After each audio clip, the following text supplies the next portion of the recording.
Well, a dismal day on Wall Street with all the major exchanges seeing huge losses. That's right. The Dow dropping more than 1,000 points at the closing bell. The Nasdaq and S&P 500 also reporting big-time losses today, while markets in Japan saw their worst day of trading since the Black Monday crash of 1987. Now, the big question is, what's next? Here to break it all down for us is Taylor Briggs, co-host of the Big Money Show on the Fox Business Network. We do have some good news to report now from overseas trading, which has already started for tomorrow. Yeah, so Asia has opened up. Japan, as you mentioned, they're up about 11%.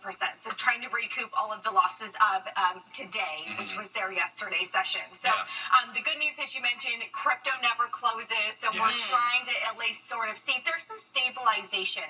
And I think the big question for people is this sort of a healthy pullback in equity markets? Markets can't go up forever. Or is this the beginning of a deeper recession? Those are some questions we need to answer. Now, we were expecting a rate cut in September. Do you anticipate now that's going to happen sooner?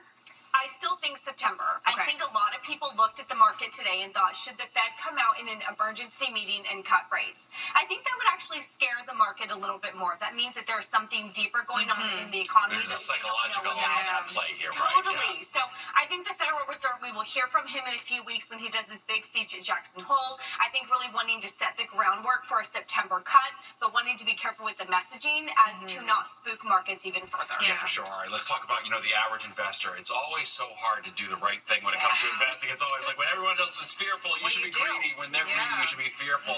But to actually put that plan into play is a whole other thing, Don't look at your 401k today. You know what? If you're young, if you're a long-term investor, stay in the market. I'm a fan of dollar cost averaging. So every time we get big dips like this, I buy a little bit more. That way I'm never trying to time the bottom. I'm always a fan of time in the market, not trying to time the market. So get in, close the books, don't look at it for a little bit, and don't liquidate your 401k today. No, it's true. Just because you can see it on your phone every second doesn't mean you should look at it every second. Yeah. Do you think that the Fed waited too long to cut rates or even look at it? Yeah, probably, right? I mean, the big question is the Fed behind the curve? Should the Fed had cut last Wednesday, right? It's late. I forget what day it was.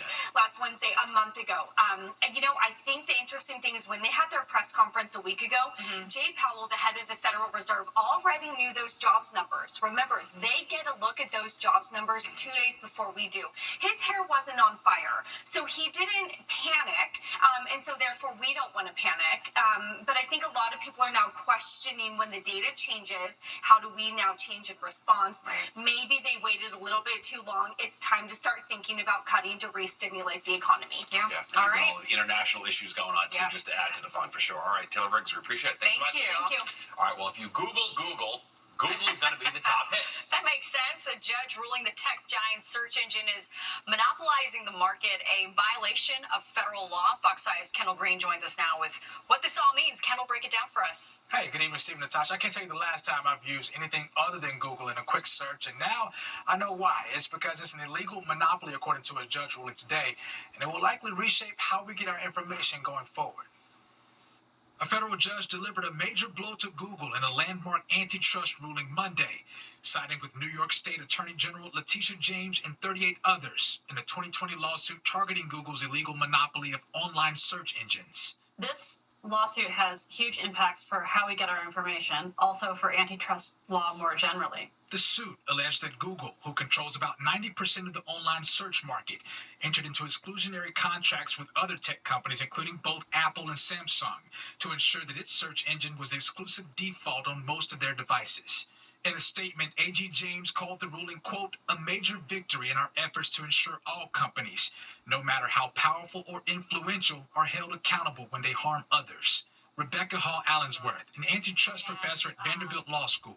It's basically said that those exclusive dealing contracts make it hard for any rivals to enter and compete, and that's unfair play, and it's unlawful. The ruling found Google violated Section 2 of the Sherman Act, as the case now pivots to the remedy stage, which could lead to multiple outcomes. Some anticipate a possible breakup of the tech giant, while Allensworth, on the other hand, predicts more subtle results. That could end up looking like a choice screen. So when you open up your computer or your iPhone, you're able to choose which search engine you'd like to use.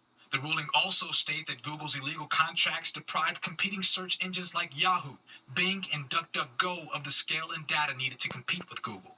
as the court could move to even things out, forcing Google to share some of its data. In the bigger picture, though, the ruling will have a large influence on the set of cases brought by the Biden administration opposing big tech companies. There's a lot of things that this case says about ecosystems, about zero price markets where the product is free in the sense that we don't pay money for it, about market definition. Now, Google's president of global affairs in a statement shared that the company will appeal the ruling, saying, quote, "This decision recognizes that Google offers the best search engine, but concludes that we shouldn't be allowed to make it easily available." Steve, Natasha? Yeah, makes sense. All right, Kendall, thank you so much. Well, he's the international music star finally out of prison after his murder conviction was overturned.